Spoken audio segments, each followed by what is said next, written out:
I know, because you're unusually fair-minded and well-balanced and never really opinionated. I'm interested in why on earth you tackled Mother Teresa as in the missionary position.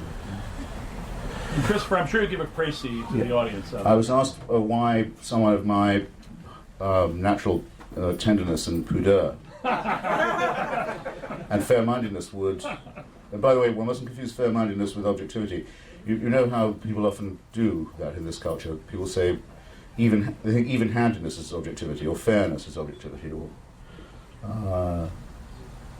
putting both sides. There's not. Objectivity is the search for truth, even if it leads you to unwelcome conclusions. It's nothing at all to do with impartiality. But none of these things apply in the case of Mother Teresa, because it's a simple matter of record that she was a fanatic and a fundamentalist and a fraud. I think probably the most successful confidence trickster of the last century, and responsible for innumerable deaths and for untold suffering and misery, and proud of it.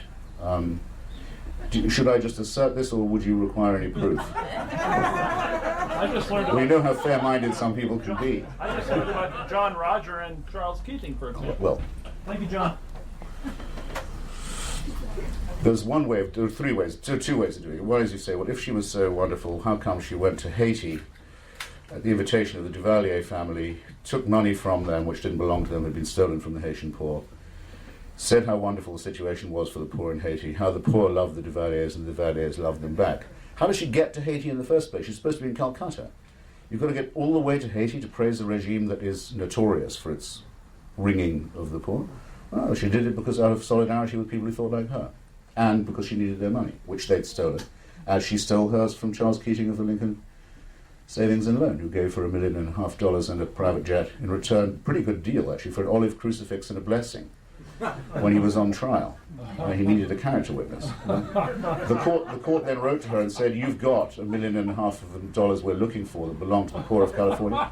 Do you feel like giving it back? She never replied. She'd written to the court in the first. That's just the fraudulence. That's just touching on the fraudulence. But by the way, if any of what I've just said is true, and it all is, how come you need me to tell you? How come that my profession hasn't enlightened you about this already? How come this woman stands underneath a Niagara of undiluted free publicity for all these years? Ask yourselves.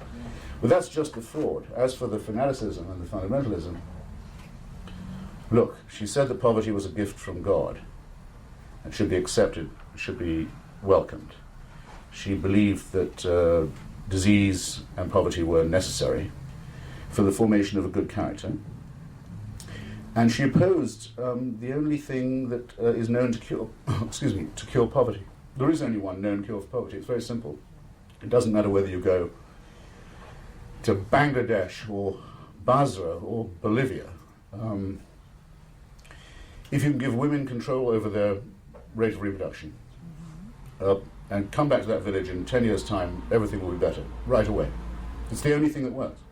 If you can throw in a handful of seeds and a bit of credit as well, and generally try and funnel it through the mothers and the wives, it'll be enormously better right away. But nothing else works, and if you don't do it, people die all the time very horribly, and they have appalling diseases like polio that they can spread to other people.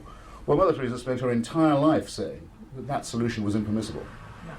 She waged her entire life making sure that didn't happen.